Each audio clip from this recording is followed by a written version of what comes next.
આપણી શાળાને ઘણો બધો લાભ મળ્યો છે અને આગળ જતાં આપણે ભગવાન પાસે એવી પ્રાર્થના કરીએ કે જલ્દીથી એમને 9મા 10માં માધ્યમિક વિભાગમાં એ શિક્ષક તરીકે પસંદગી પામી ગયા છે અને જલ્દી ઓર્ડર આવી જાય અને એમનું બીજું સ્ટેપ જે પ્રાઇમરીથી માધ્યમિક લેવલે અને એનું કાર્યક્ષેત્ર એ ચાલુ કરે અને આગળ સુધી એની પ્રગતિ કરે એવી ભગવાનને આપણે પ્રાર્થના કરીએ કે જલ્દી એમનો ઓર્ડર આવી જાય, ઘરે ન બેસવું પડે. અહીંયા જે વર્ક કરતા હતા વચ્ચેનો ગેપ એવું લાગે છે કે 10 દિવસમાં જ આવી જશે.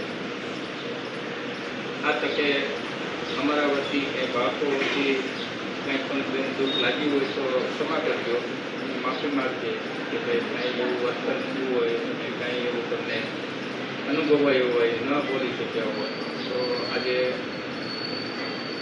માફી માગી લીધે. વિશેષ કંઈ ન કહેતા આપણા એસએમસી અધ્યક્ષ હરેશભાઈ છે એમને વિનંતી કરું કે 2 મિનિટ આ પ્રસંગે.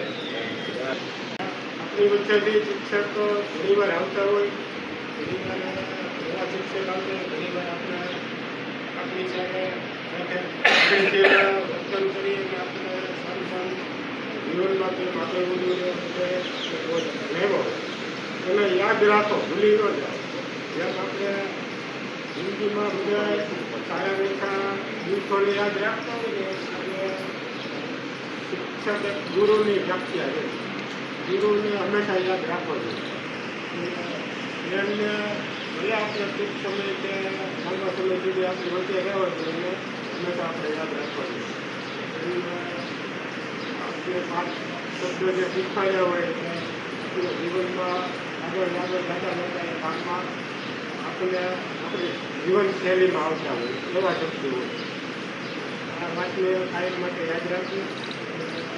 વધારે તો કાંઈ નહીં પણ એસએમસીમાં અમે જોયું છે આજે બાળકોનું અત્યારે શાળાનું જે વ્યવસ્થાપન છે બહુ સરસ અને સારી રીતે હાલે. અમે જે કહેવા બદલે ખૂબ ખૂબ આભાર કરવાનો. અવારનવાર અમારી શાળાની મુલાકાતે લેજો. આપણે ત્યાંથી વિદાય લઈએ કંઈ કામગીરીથી અને અથવા કોઈ યાત્રા લેવલે કંઈ વડીલો આપણે જતા હોય ધાર્મિક ક્રિયાઓ માટે તો એમને ત્યારે આપણે શ્રીફળ ફળો આપીને એમને સન્માનિત કરતા હોઈએ છીએ. તો આ તકે બેનશ્રીનું સમગ્ર સ્ટાફ પરિવાર આવી જાય, હરેશભાઈ પણ આવી જાય અને શ્રીફળ ફળો આપીને આપણે એમનું સન્માન કરીએ.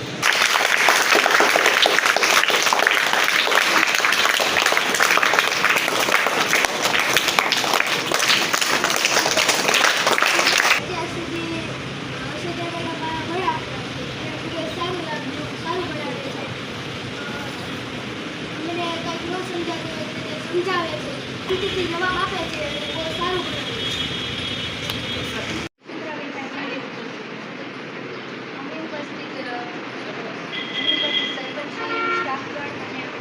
આચાર્યશ્રી અને મારા વાલા વિદ્યાર્થીઓ અમને યશોધરાબેનભાઈ ભણવાની ખૂબ જ મજા આવી અને તેમણે અમારે કોઈ પણ પ્રોજેક્ટ કે સમસ્યા હોય તો તેમણે અમારે સમજાવ્યું અને સરસ રીતે ભણાવ્યા અને સારી સલાહ આપી અને શિક્ષકો સારો આદર કરવાના એ શિક્ષક.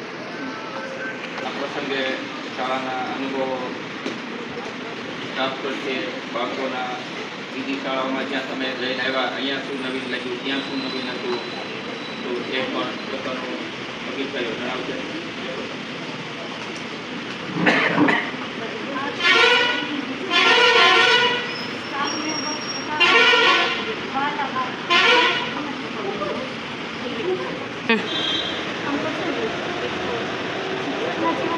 ઘણા બધા વિદ્યાર્થીઓ આવી શકતા હોય છે. વિદ્યાર્થીના જીવનમાં લગભગ છે ને ઓછા વધારેમાં વધારે 15 કે 20 શિક્ષકો આવતા હોય એટલે લગભગ બાળકો છે ને શિક્ષકો તો ઓછા હોય, બાળકો વધારે હોય એટલે બાળકો બધા શિક્ષકો આજે લાગણીથી જોડાઈ જતા હોય. એ મતલબ અમે એને ખીચાઈએ તો એ અમારાથી ચૂપે થઈ જાય, શાંતિ રહી જાય.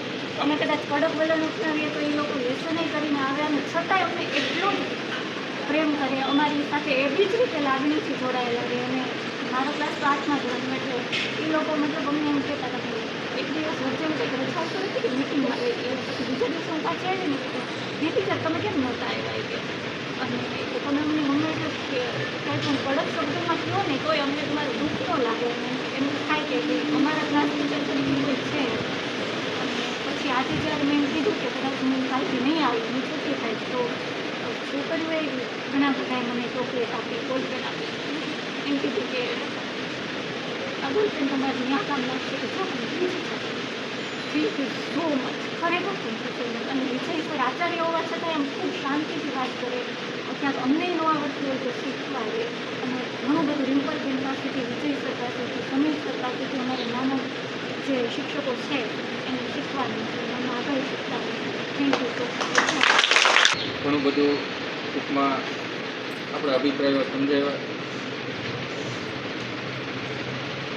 આ તકે હવે આપણે તેમને